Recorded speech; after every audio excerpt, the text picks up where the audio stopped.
I'm Chef Shmuel, and today we're going to be doing a kosher style salmon dinner. Let me tell you a little bit about me before I talk about the food.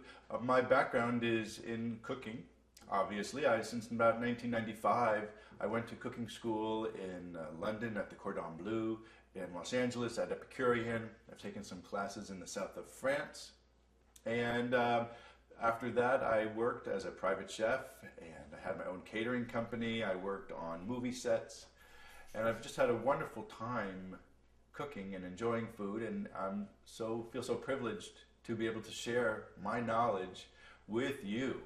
So back to the foods that we have here. Like I said, we're making a salmon dinner that's kosher style. So what that means is the basics here is you can't mix meat with dairy. You can mix fish, though. So this is going to be considered a dairy meal because we have our salmon and we're making some kasha, which is buckwheat kernels, but we're making that with butter. So we need to use some vegetable broth instead of beef broth. In addition, excuse me, we're going to be making some roasted garlic broccoli. Delicious. And so we're going to have salmon with kasha, roasted garlic broccoli. Sounds like a great meal, huh?